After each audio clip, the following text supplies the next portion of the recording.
What's going on, guys? Phil here from Custom Offsets TV on YouTube. We got another tire lineup video. This time, it's the top 5, I don't know what we're gonna call this, top 5 staff picks, top 5 custom offsets picks, top 5 tires that we like the most, in no particular order.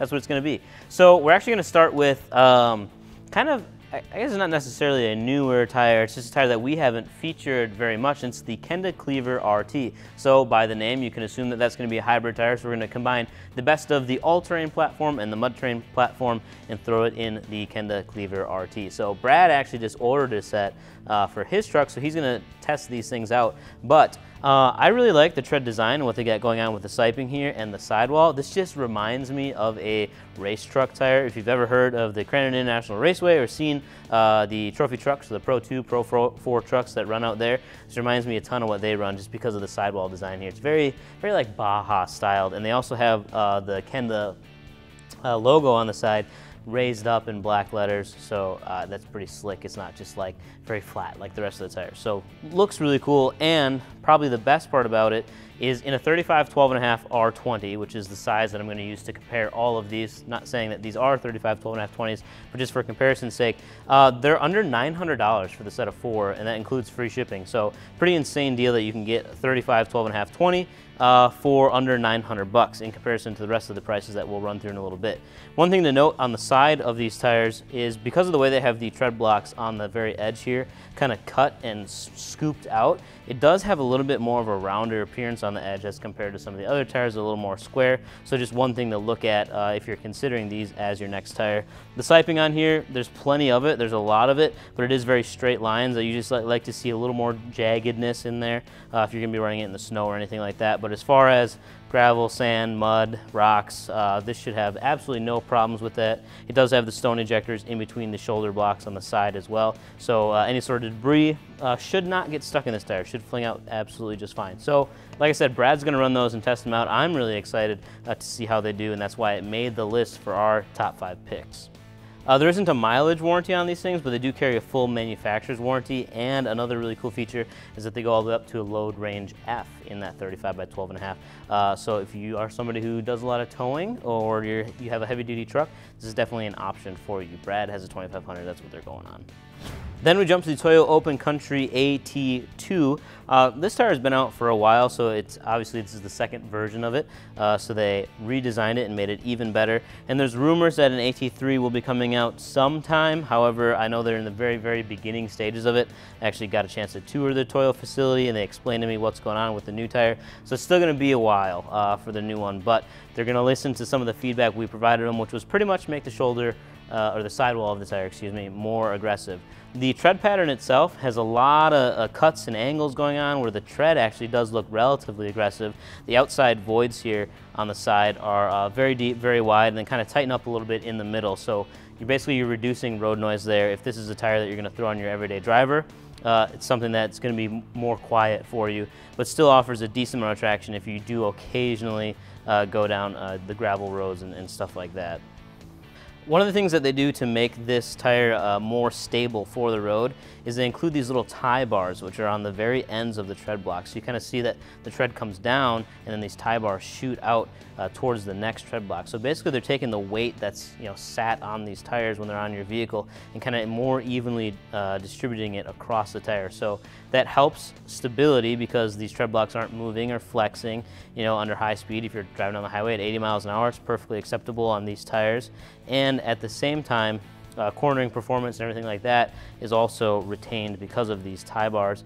And it helps with wear because, like I said, since you're more evenly distributing the load that's on this tire, you won't run into any sort of irregular wear problems, which is nice. As far as siping goes on here too, there is a ton of it, plenty of zigzag patterns. So in the snow, these actually are a pretty capable tire. It's not going to beat out on a true winter tire. However, if you're just looking to run one set of tires year-round, this is a great option if you don't want to step up to something more aggressive like a mud tire or even these hybrid tires if you want to stick to the all-terrain.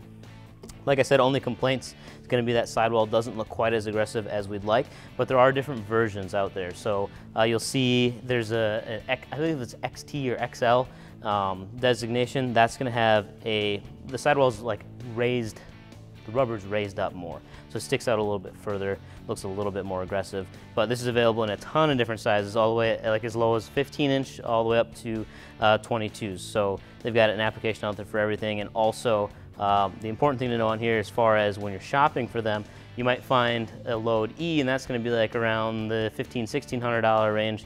But then they also do make this in a load F. So if you're going to put them on a 2,500 or 3,500 to 3/4 ton truck, you're going to want to make sure you get the load range F. Those are a bit more expensive, right around the $1,700 range in a 35 12.5 for a set of 4 with the free shipping.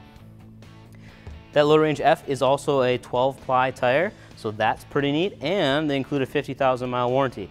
Some of the smaller sizes go up to 65,000, but on the big boys that are most common that we see, you're gonna be getting that 50,000-mile warranty, which is pretty rare when you get into huge tires that have this aggressive of a tread pattern going on. The next tire, this is the Toyo Open Country RT, and I'm actually going to talk a little bit about both of these. So this is the Ridge Grappler from Nitto, this is the RT from Toyo. They're very, very similar tire because Nitto and Toyo are sister companies, which you've probably heard us talk about before. We have a full video that breaks down the comparison between these two, but to kind of go over some of the features, the RT used to be a little bit behind the Ridge Grappler, but now they've actually included more sizes. You can still get this in an F load, just like you can get the Ridge Grappler in an F load. Size-wise, they're about the same as far as applications go.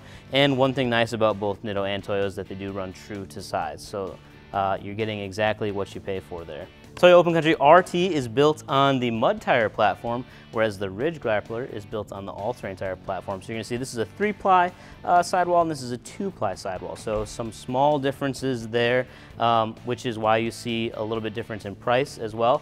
The RT comes with a mileage warranty and the Ridge Grappler does not come with a mileage warranty. So again, just a couple of things that kind of offset the different costs on these two. Tread-wise, fairly similar, obviously just kind of style designs, but lots of rubber contact here with not a ton of siping. So if you're doing a little bit more off-roading and you want these big blocks and big separations on the side, they both have stone ejectors. They're both going to get you through anything just fine. The RT sidewall is a little bit less aggressive, just kind of some pointy triangle looking shapes on there. If you jump up to the Ridge Grappler, you actually have 2 sidewall options. So there's a more aggressive and a less aggressive. You'll see that one side kind of has some square indents on the sidewall. And the other side is just kind of straight up and down, more similar to that Baja style tire that you may have seen on some sort of race vehicle. Price comparison between the two: on the Ridge Graps and a 35 12.5, you're looking just over $1,500, and on a 35 12.5 Toyo Open Country RT, you're looking at just over $1,600. Last on the list is a tire you've definitely heard me talk about before. This is the Goodyear Wrangler DuraTrack, and the reason why I mention it in so many videos is because I had an opportunity to drive on these for a very long time in many different situations, and they just perform very well. Other than they can be a little bit noisy on the road, but if you're willing to sacrifice some of the noise, you can have a tire that performs very well both off-road and in the snow. These things are just an absolute beast, but you do pay for that. So in a 35 12.5, it's going to be a little bit over $1,600. So it is a decently costly tire as compared, I guess, to some of the other ones. You're paying just as much for this, and it is a little bit louder. So it's the biggest downfall that we hear people complain. But they come pre-drilled for studs. They got all these little extra, I don't even know what to call these, the like inner tread biter things. I don't know what they call them, but it's something like that. So you basically get all this little extra grip where if you pack this thing in deep mud or in deep snow, you get all these little extra grippy pieces. They're going to help push you forward. Tons of siping on here, very jagged. It's got some deep tread wells in here, so gets you through literally pretty much anything. You can air these things down too. We ran them as low as 8 pounds of pressure in each tire, and they perform flawlessly. So super impressed with this tire. Always handles very well for me in the situations that I put it in, which is why it makes the list of top 5. So let us know if we missed any, if there's any tires out there that you think should be in the top 5. Otherwise, if you want to check these out, get the full specs as far as like revolutions per mile and how much they weigh and everything else that you could ever want to know, we got all those details at customoffsets.com. I think that's it. Peace.